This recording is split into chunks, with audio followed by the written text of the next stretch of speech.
Well guys, welcome to EG versus Fnatic, your last semi-final to decide who actually makes it into the grand finals and match up against no Tidehunter awaits them, but they've got to get through one another first. Fnatic playing over on that dire side for game number 1, EG on the Radiant, Giraffe just oh so important, and joining me is Draskell. What are we thinking? Where do these teams want to go here in this oh so important game number 1? This has got to be one of the most unpredictable matchups in terms of drafts I think we're ever going to see. Of course, barring Na'Vi, a team who is known to run everything like we were just talking about. EG has so many options open to them, but Fnatic is a team who doesn't really play standard that often anymore. They rely on their individual skill. Their team fights have been known to not be that great. We're already going to see the Bounty Hunter ban coming out, but they make up for it with their strategies, and some people would call it, I guess, a cheese, but in all honesty, if you win a game, then you win a game. We saw a strategy yesterday coming out of them that involved a Chen, a Luna, abusing the fact that they had double or triple aura coming out relatively soon, and just completely took map control within 20 minutes. Stuff like that can take you off guard in a best of 3. You start off with a strategy like that, you give yourself a safety net to fall back on for the rest of the games. Yeah, I think these are the kind of heroes which are almost definitely going to be left in. Fnatic have been playing a lot of Chen throughout this tournament, even when they haven't gone for these aura stacking strategies. So Chen likely to come out once again. No-Tail's been playing that quite frequently. Undying, another hero which Fnatic have been really favouring in their drafts. Fnatic have got the first pick, so banning out heroes like Undying does sort of leave the pool a bit more open. Heroes like Batrider, Mag, more likely to slip through the pool, and we've already seen how deadly Mag can be the hero literally unbeaten except for one game. Yeah, Magnus has just been the star of this tournament, really, in terms of performance, and it really doesn't matter who plays him. It just seems to be victory after victory, just racking up for him. So I wouldn't be shocked to see it banned out. Looks like Fnatic is not looking to play against anything like a Darkseer, so they're just going to go ahead and take it out. But also, I just want to, again, reiterate, like Fnatic, they went from picking a double carry and a CK and an AM to running a 5-man push strategy. When you're talking about versatility, both of these teams actually, if you really want to think about it, can do almost anything. So I'm looking to see what kind of mind games either Fnatic or EG wants to try to pull out here. It's just going to be all down to what they're going to ban out, and this is the last ban from EG. You already have Magnus in the pool, you have Templar Assassin in the pool, you have heroes like Clinkz if you want to use that. EG has been known to do that in the past. Feared plays a great Clinkz.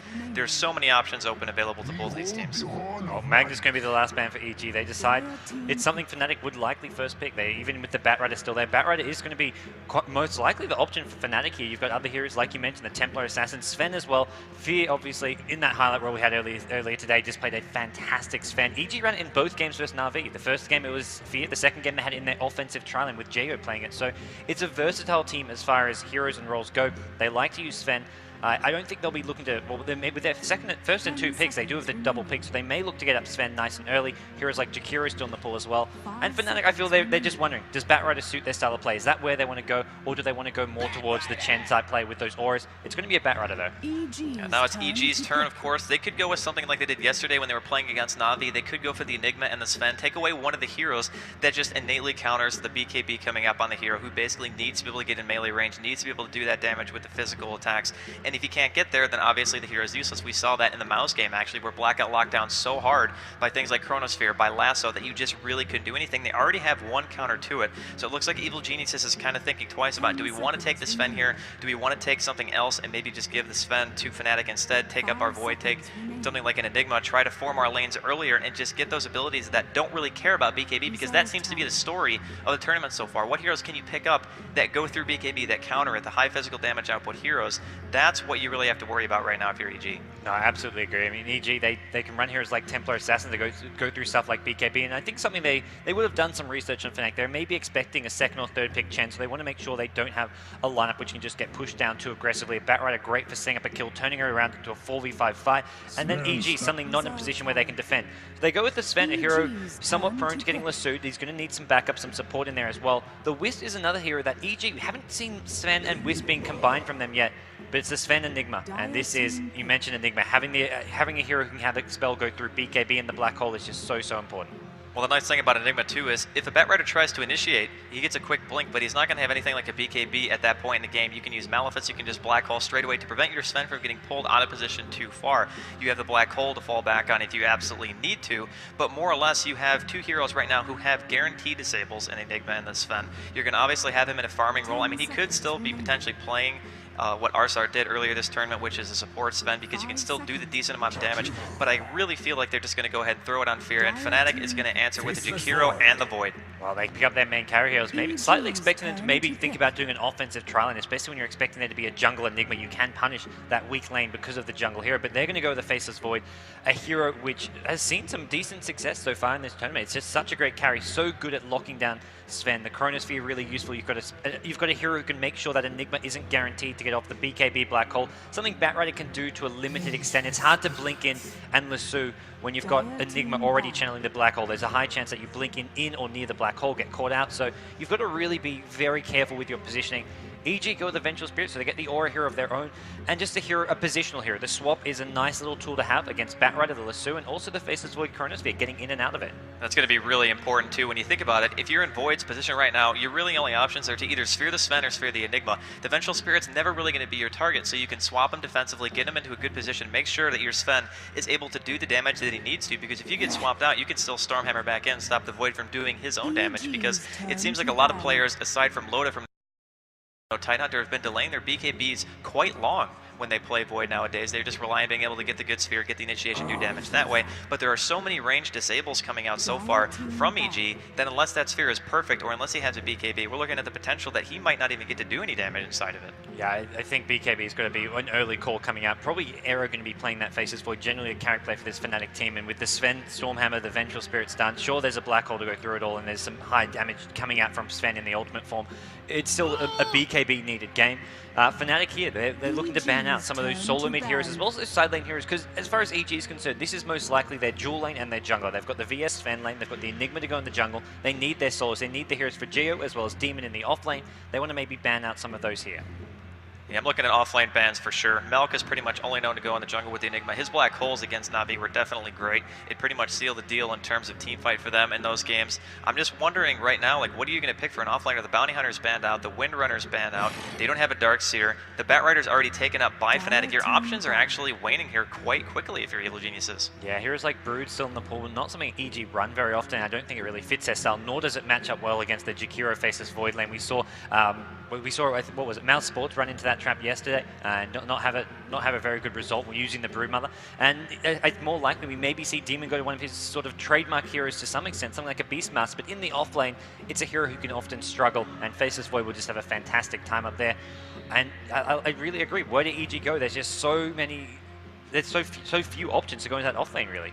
And Beastmaster might be one of their only options left. I mean, you have things like Nature's Prophet. EG has done it in the past. They do put Demon on that offlane Prophet, but they're going to ban out the Beastmaster. They've definitely done their homework. They know that Beastmaster is one of the better counters to Void, especially inside of a Chronosphere. Plus, you can kite him around with the board, even goes through BKB. It's pretty much a free Scotty at that point. Super annoying for melee heroes to deal with, even if you have an ability that can get you in like that Time Walk. So last ban coming out from EvilGeniuses, and looking at Fnatic's lineup right now, we're looking at potentially an offlane Batrider with a tri-lane forming. So they might be looking to try to ban some kind of a mid, assuming the Batrider is going to be going mid, because we don't know what EG's mid's going to be just yet. It might be a dual lane, it might be a tri-lane forming, or just a solo bottom with the Enigma and then a solo top. So EG has a lot more options, where I feel like Fnatic might be a bit restricted as well. Yeah, if EG have plenty of options for their mid role, Fnatic, we're going to see what they want to get. They banned out the Broodmother, so maybe looking at the possibility of a Batrider mid with the Brood in the offlane. So now we're looking at, I mean, Fnatic, there's not really any solid offlane heroes. They're pretty much forced into running Batrider there, and it leaves them with looking at their solo mid heroes. Heroes like Queen of Pain, the Night Stalker, which they love to use and have already used a couple times throughout the tournament, has been banned out by EG. So Queen of Pain, I mean, you've got other heroes which haven't seen much play, like DK, maybe Brewmaster as a solo mid, but for Fnatic, it's going to be a Rubick for now, so potentially their other support hero or a solo mid, a hero which for a while was getting really prioritized in the draft, but he's just sort of fallen back with the resurgence of heroes like Sven, like the Jakiro as sort of more priority heroes. Well, Rubick fall off a bit in my opinion, because when you run him in a tri-lane, he's more of a defensive support than anything else, and you really want those high priority spells to steal. You want the Black Hole, you want the Chronosphere. Those are the abilities that are just the must-haves if you're a hero like Rubick, especially because stealing Black Hole is actually quite easy to do. You just make sure you're out of range, you don't get caught by it, and then it's just easy as steal, and you can counter Black Hole, and you have Sphere to back it up as well. So that being said, I really like that pick coming from Fnatic. It looks like EvilGeniuses is going to answer with an Invoker, and that's probably going to be their choice to go mid. Yeah, Jeyo does been playing that Invoker at least once throughout this tournament already, and maybe we see Fnatic even run with the solo mid Rubick. You mentioned how it's an important hero. It's useful to have against that Enigma. It's still that black hole. If you're playing as a support, you're not going to have those positional items like the Blink Dagger, the Force Up. As a solo mid, you can do decently against an Invoker. You can get those positional items to have an impact later on in the mid to late game. You can make sure you're in the right position, and when you steal a spell like Black Hole, you steal the Stormhammer, you can use the Force Up to chase, to get in the right position, to blink around, to escape. So Rubick could be a potential solo mid here for Fnatic, and I think it would be a decent option. They do need, if that's the case, another strong support, something with some lockdown, whether you're looking at something like a Sand King or an Earthshaker. And if it's not, if it's a Rubick support, then you need something in your solo mid which does sort of have a bit more lockdown. They've got a Jakiro Ice Path, they've got the Batrider ultimate, but I feel they need something with a bit more sort of versatility. If you're looking for a bit of versatility, like you were saying, Queen of Pain, probably one of the best options, especially when you have something like Chronosphere to lock him down. Pretty much guarantees you have the follow-up coming out from the Jakiro. You're going to be able to land your ultimate quite easily, and even though heroes like Sven ultimately go for BKB, aside from the Enigma, no one else on the team so far from EvilGeniuses is going to be going that, and you're not going to be seeing anything like a fast pipe because they just don't have the hero for it. You might see a mech, you might see possibly a pipe super late in the game, but early on a Queen of Pain is quite dominant, especially against an Invoker ever since it changed its base damage. Pretty much everyone goes Exort now, which can get bullied pretty badly by a Queen of Pain mid just using Shadow Strike to harass, and of course you're going to have the edge in rune control as well. Yeah, Queen of Pain would be, I mean, really nice, not just for doing pretty well at the mid lane, then you can sort of use those runes to go gank some of these other side lanes, help ensure that Faceless Void has a good start, depending on how EG want to play. It's unlikely they go with that offensive trial when they've already got the Enigma there. Something we haven't really considered, this could be an offlane Enigma. They could be looking to run a standard trial and have the Enigma in the offlane. Since there's no real strong offlane heroes left for EG, maybe they look to have the Enigma there. Well, it looks like Fnatic is going to go ahead and pick up a Clinkz, so we might actually be looking at an aggressive trial lane coming out from Fnatic unless they're really feeling that confident in putting their Clinkz in an off lane, because that hero is absolutely reliant on farm. We talk about Faceless Void, how badly he needs farm, but Clinkz is almost worthless without farm. He doesn't really do anything unless he gets that fast Orchid, so maybe they're assuming they can get a lane advantage off of EvilGeniuses. Maybe they are assuming it's going to be Enigma in that offlane, but we're going to have to see what EG is going to pick as their last hero before we know that for sure, and that does put Fnatic at an inherent risk. Are they going to put it mid? Are they going to put it in the offlane, or are they going to safe lane it? Yeah, that's to me the first thing that strikes me is they've got Clinkz as well as Faceless Void. When Empire run it, it's normally when they have a Sven or a CK, something which isn't as reliant on farm. Faceless Void is a carry for all intensive purposes, and it does make it a lot harder to find space for Clinkz to farm as well as Faceless Void. Faceless Void can maybe get away somewhat with less farm because you're just wanting to have the Chronosphere, but how do you actually lane this? Clinkz at the mid lane, it's a bit of, I mean, he does okay against the Invoker, just not a very conventional way of laning him. Can get ganked by a Vengeful Spirit and Enigma with a Dust or some sentries. So maybe we see the safe lane Clinkz against the Enigma. Last pick for EG is going to be a Tidehunter. There's your hero for Demon, most likely in that off lane. That's definitely a great choice for an offlaner as long as you're able to get some experience, but what we're looking at possibly from Fnatic is a tri-lane of a Void, a Jakiro, and a Rubick, which at this point is very, very tough to deal with unless it's going to be Hani going to the offlane, which I'm pretty sure is going to be the case here. He's typically their offlane player. He's going to be a very strong offlane. Batrider is a hero who can get himself into bad situations, get out quite easily with Firefly. You can just fly off the map, really, if you want to, if you ever get yourself in trouble. Well, we are going to see the two teams here. We'll introduce our Radiant team. EvilGenius, we've got Jeyo playing the Solomon Invoker. Early Null Talisman on him, being pulled some tangos from Maelk. Bdiz playing the Vengeful Spirit. Maelk on the Enigma. Demon playing the Tidehunter. And then finally, Fear playing the Farming Sven. And we'll see how that works out for EvilGeniuses. And Fnatic, we're going to have Era going towards the bottom lane right now, interestingly enough, playing on that Faceless Void. In middle, we're going to have JeyKay, a.k.a. Hani, playing on the Batrider Fly. Going to be taking up the reins on Jakiro No Tail, playing on Rubick, and that leaves Trixi playing on the farming Clinkz. Well, it looks like Trixi is going to be towards that top lane as a farming role. We'll have to see Faceless Void. He's got this Quelling Blade. He's going to cut his way through these trees. He's going to get himself inside XP range. You'll have to see. I'd be very surprised to see an off-lane Faceless Void. I mentioned it's a hero who can do okay with minimal farm. If he has the Chronosphere, he can set up kills. And if you've got a farmed up Clinkz, if you've got levels on your Jakiro, that can be used to win some fights here. But Era, long lane Faceless Void, what on earth is he going to try to come up with here? And EG are just not going to be really too wary of this unless they check the scoreboard, unless they see that he's getting level 2, level 3, and he's nowhere to be seen on the map. This is really unconventional, to say the least, coming out of Fnatic. I mean, I know we were talking about it before the game. but an off-lane Faceless Void. I really was not expecting that, but on the bright side, it does mean that Trixi's pretty much going to be free farming, and even though he's got support up here, he's actually decided to skill his Skeleton Walk at level 1, so maybe he's assuming there's going to be some pressure applied, but ultimately it's just going to be Demon Walking up here on that Tidehunter. And Jakiro, Fly, he may be considering heading down bottom, contesting this duel lane. It'll be pretty much dual lane versus dual lane. Enigma, Maelk going to have to be in the jungle at least for the first couple levels, so I think it's an option that they do send Jakiro bottom, but for now he's staying mid. We'll see the dual lane up against Invoker, which is, for me, Fnatic, this is a hero Batrider who needs to get that fast level 6 to be ganking, to be setting up kills around the map, so having this dual lane will slow down his XP. It does sort of help out at making sure that Jeyo doesn't get too much farm. They can really control him, but it's limiting the Batrider's potential to control the mid game. I'm not sure if they really need to commit 2 heroes to this, though, because honestly, if you're in Fnatic's position, I think using the Jakiro to go bottom would be a little bit better of an investment. Batrider is known as a hero who can dominate mid regardless of getting any help from outside sources, especially once you get a couple of levels. It's quite easy, actually, to take over an Invoker, even though he did decide to go for a Quas at level 1. I'm assuming it's still going to be an Expert Invoker coming out from Jeyo. Yeah, and the surprising thing is they've got this Clinkz versus Tidehunter matchup at top lane, something that, in theory, really should be a good matchup for Clinkz. He's going to have the Searing Arrows, going to have a ton of damage, can easily, I mean, at CS, well, maybe he can't completely force Demon out of the lane because of the amount of regen he's sitting on as well as a stout shield, but he should be fine as a solo top. Fnatic could be sending their supports bottom, could be looking to shut down Sven's farm, but it seems they're not too worried about fear. They're more worried about Jeyo controlling the mid lane, as well as just getting some farm, getting some experience on their supports. No-Tail just using these pools at the top lane to get whatever farm he can. The lane control here is actually a little bit worrisome on a Fnatic in the top lane. We can see that Tidehunter has actually already got a decent chunk of experience. He's approaching level 3. And when you offlane a Tide, the one thing that you can do to shut him down completely is to make sure that he doesn't get experience. Because while he doesn't need items, if he gets level 6 and he's able to get away with pulling like he is right now because No-Tail was slightly out of position, this is just more experience that he could potentially be getting that should not be allowed. Yeah, bottom lane, it looks like Era has just been sitting in those trees. He's managed to soak his way up to level 2, and he's being pinged out, so it seems EG actually knew he was there. The Invoker Jeyo actually pinging those trees, and with that EG, they kind of know what's going on there. He's not an easy hero they can kill regardless. He's got Time Walk as well as the Stout Shield, plenty of HP regen, but he hasn't been really contesting much farm, which is interesting because he's got all this HP regen, and Bdiz has not even been spending much time in lane, so need to see some more sort of lane presence coming out from Era at the bottom lane. The other two lanes going reasonably well for Fnatic, and that's as they should be. They've committed 2 heroes to both lanes to contested solo heroes of EG. Oh, middle lane, Jeyo getting the Ice Path. Here comes a Firefly coming out of Hani. This could be the first blood. 3 stack of sticky napalm. More auto attacks coming out. Is there going to be enough damage? I don't think Jeyo's going to make it away, and the first blood goes the way of Fnatic. Enigma's here, but he's going to be chased back, so first kill on the board, give it to Fnatic. Yeah, Hani with that Firefly in, just he's pretty straightforward kill. Invis room for Fly, getting him in the right position to start with a right click, followed up with the Ice Path, and Invoker was no way of getting out of there.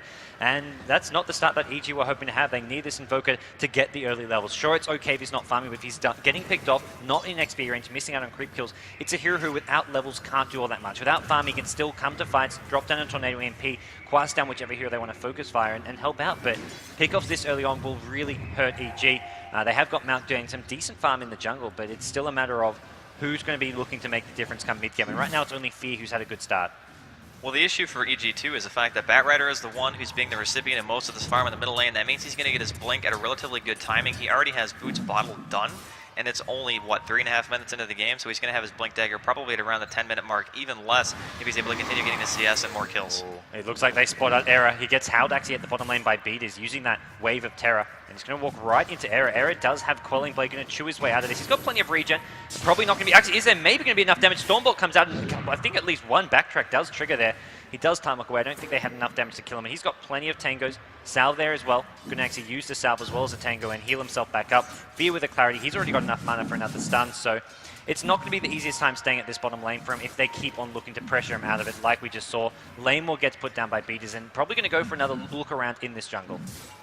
The issue is, once Bdiz is out of mana, he has no clarities or anything like that, so we're looking at possibly one more stun, then his lane presence is pretty much completely gone. His auto attacks aren't going to phase Void that much. He has a stout shield. Like you were saying, he's putting points into the backtrack. Of course, it's only level 1 at this point, but he still should be able to find his experience, and they're using him in a very unconventional way, but honestly, Chronosphere is still good, even if you don't have farm. Oh yeah, and it seems to be that Clinkz is going to be the hero they're prioritizing the farm on. I mean, you mentioned that Clinkz is just useless without farm, so they're saying, okay, we'll give our Faceless Void very little farm, no farm almost essentially at this point in the game, which is, it's all about the Chronosphere, and that Chronosphere just can combine so well with Clinkz. So Fnatic really employing a very unconventional strategy. Jeyo going to be in trouble. Here comes Tide though. Are they going to be able to stop it in time? Hani's actually in trouble. Cold Snap comes out. There's the Anchor Smash and a turnaround kill. Give it to Maelk. They managed to pick somebody off. Nice reaction coming out of EG. They were aggressively diving on Jeyo again, but this time EG with the quick reaction. You saw it against Na'Vi, and you're seeing it here again. EG love to lay these little traps for the enemy teams. They're like, okay, they're going to look to go in on Invoker. We've got Jeyo's looking to be a bit too aggressive as far as his lane presence goes, and they know that Fnatic are going to look for a kill him, so they have both Tidehunter rotating from top as well as Enigma in position, and the trap is there, and Fnatic, they take the bait. They get killed at the mid lane. Batrider at that. That's going to slow down that fast blink dagger he was hoping to get. Also, he's still not leveling all that fast. Jeyo getting some XP for that is a full level over the Batrider. Sure, it's a dual lane, but as an Invoker, you want to be making sure you're staying on top of the Batrider here at the mid lane. Jakiro actually getting more XP than the Batrider. Yeah, it's pretty much because Hani died right there, and it's unfortunate because Jakiro really doesn't need levels in this case. It's going to help. Anytime you can get levels on your support, it's definitely a good thing, but they're still sacking this bottom lane, and I feel as though a Void and a Jakiro could still do relatively well against a Vengeful Spirit. It's not like she's known for her great lane presence. She basically has one stun. Her range isn't that great. Her base damage is okay, but she doesn't have anything to really trade over long engagements in like the team that Fnatic has. Yeah, and Tide Demon has actually rotated back towards mid lane. He's found himself a haste rune. Dire Ward from Fnatic actually spots him out. They did see the rotation coming in, so he's going to head back towards top lane. And as long as I feel the one lane that Fnatic have to be careful on is this mid lane. They've got this dual lane. They're trying to be as aggressive as possible, but that's where EG look to sort of counter gank. That's where they've had Demon come in, Maelk come in as well. This is the lane that they want to gank. Top lane actually going to be Demon gank. Caught out, gets thrown back in with the telekinesis. He's still got a haste rune. Another second or so left on that, and Clinkz going to ghost walk himself up. And Demon, he's actually still here. He's actually going to TP home. Really interesting direction for him to actually run out there, but he TP's back to his own tier 1 tower, and Trixi, plenty of farm on him. He's up to 40 creep kills. He's on par with Fear though, so as far as the two carries go, nothing separating them as far as raw CS. Well, what we need to keep in mind is that although they might be even on CS, Clinkz has a mid-game that is almost unrivaled in terms of being able to apply pressure. Oh, Demon going to be in trouble. Telekinesis once again. Searing Arrows coming out. One more auto attack. Actually, no tail. Ends up getting the kill. Looks like he used a Fade Bolt for that. But like I was saying, the Clinkz is just a hero where if you end up getting the early Orchid, you're able to apply so much pressure than a Sven would at an earlier point in the game. So you're going to lose your map control as well. Needs to be careful. Bdiz looking to come out. There's a lane ward there as well. One stun to leave things off. Fear going to chain the second stun. Malefice as well. Era needs some backtrack luck. Doesn't find enough. Fear with the last right click. And in comes TPing the Batrider. He wants to get some return kills. Bdiz gets thrown back by a flame break. Jakiro's there, but it doesn't look like they want to commit to this. No Lesu up yet on the Batrider. They're forced to play defensive, forced to back off. And EG, this tier 1 tower taking a lot of damage. Some Eidolons being stacked up here. The siege creep as well. And this tier 1 tower going to go down. Can